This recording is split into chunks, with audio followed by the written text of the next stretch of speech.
যদি আওয়ামী লীগকে পুনর্বাসন করার রাজনীতি এখন বিএনপি গ্রহণ করে থাকে, তাহলে সেই রাজনীতি বিএনপির জন্য কাল হয়ে দাঁড়াবে। বিএনপিকে আমরা গণ অভ্যুত্থানের অংশীদার মনে করি, আমাদের ফ্যাসিবাদ বিরোধী লড়াইয়ের অংশীদার মনে করি। বিএনপি যাতে ভুল রাজনীতি না করে সেজন্য বিএনপির প্রতি আমাদের আহ্বান থাকবে। গত 16 বছর ফ্যাসিবাদ বিরোধী লড়াই যারা করেছেন, নির্যাতিত হয়েছেন, তাদের প্রতি আমাদের সমবেদনা রয়েছে, সহমর্মিতা রয়েছে, কিন্তু তাদের নেতৃত্বে গণ অভ্যুত্থান হয়নি। তারা বারবার আহ্বান করার পরেও কিন্তু জনতা রাজপথে নেমে আসেনি। ফলে জনগণ কাদের কথায় নেমে আসবে, জনগণ কাদেরকে সমর্থন করবে, এটা আসলে আমরা ভোটের মাঠে এবং রাজপথে আমরা বুঝতে পারবো। যে আমাদের জাতীয় নাগরিক পার্টির মুখ্য সমন্বয়ক নাসিরউদ্দিন পাটোয়ারি কিন্তু সেদিন নির্বাচন কমিশনে গিয়ে বলেছেন যে শাপলা প্রতীক না দেবার কোনো আইনগত যুক্তি তারা নির্বাচন কমিশন আমাদেরকে দেখাতে পারেনি। ফলে আমরা এখন পর্যন্ত শাপলা প্রতীকই অটল আছি। নির্বাচন কমিশন আনুষ্ঠানিকভাবে এই বিষয়ে সিদ্ধান্ত নিলে আমরা আমাদের চূড়ান্ত প্রতিক্রিয়া জানাবো। দ্বিতীয়ত হচ্ছে গণ অধিকার পরিষদের সাথে যেটা সংযুক্তির বিষয়টা, সেটা আমরা বলেছি, সেটা আলোচনার পর্যায়ে রয়েছে। সেই বিষয়ে কোনো সিদ্ধান্ত হলে আমরা আনুষ্ঠানিকভাবে আপনাদেরকে জানাবো। RICL TMX, যুগের পর যুগ স্থাপনা থাকে মজবুত। মির্জা ফখরুল ইসলাম আলমগীরের বক্তব্যের প্রেক্ষিতে আমি এই মুহূর্তে কোনো প্রতিক্রিয়া দিতে চাই না। যেটা আমি আমার বক্তব্য শেষে বলেছি, যদি আওয়ামী লীগকে পুনর্বাসন করার রাজনীতি এখন বিএনপি গ্রহণ করে থাকে, তাহলে সেই রাজনীতি বিএনপির জন্য কাল হয়ে দাঁড়াবে। ফলে আমরা বলবো যে বিএনপিকে আমরা গণ অভ্যুত্থানের অংশীদার মনে করি, আমাদের ফ্যাসিবাদ বিরোধী লড়াইয়ের অংশীদার মনে করি। বিএনপি যাতে ভুল রাজনীতি না করে সেজন্য বিএনপির প্রতি আমাদের আহ্বান থাকবে।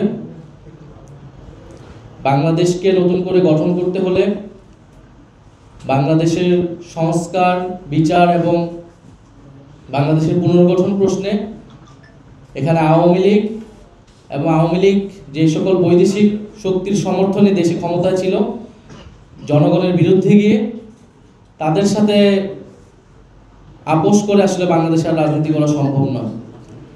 আর জাতীয় নাগরিক পার্টি কোনো শক্তি কি শক্তি না, এটা আসলে রাজপথে ভোটের মাঠে জনগণই এটা রায় দিবে।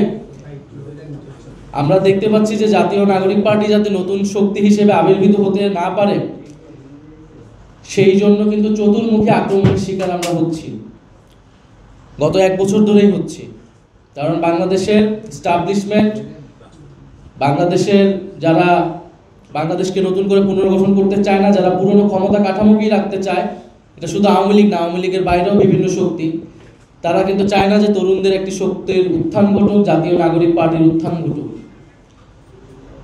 ফলে গত 16 বছর ফ্যাসিবাদ বিরোধী লড়াই যারা করেছেন, নির্যাতিত হয়েছেন, তাদের প্রতি আমাদের সমবেদনা রয়েছে, সহমর্মিতা রয়েছে, কিন্তু তাদের নেতৃত্বে গণ অভ্যুত্থান হয়নি। তারা বারবার আহ্বান করার পরেও কিন্তু জনতা রাজপথে নেমে আসেনি। ফলে জনগণ কাদের কথায় নেমে আসবে, জনগণ কাদেরকে সমর্থন করবে, এটা আসলে আমরা ভোটের মাঠে এবং রাজপথে আমরা বুঝতে পারবো। ফলে বিএনপির প্রতি আমাদের আহ্বান থাকবে আওয়ামী পুনর্বাসনের রাজনীতি থেকে সরে এসে বাংলাদেশ পুনর্গঠনের রাজনীতিতে শরিক হতে।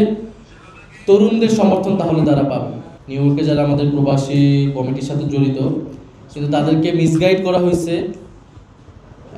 তাদেরকে বলা হয়েছিল যে তারা অন্য একটা গেট দিয়ে বের হবে এবং তাদেরকে আমাদের সমর্থকদের অন্য একটা স্থানে থাকতে বলা হয়েছিল, কিন্তু পরে দেখা গেছে তাদের বের হওয়ার রাস্তাটা ভিন্ন করা হয়েছিল, যেটা আমাদের সমর্থকরা জানতো না।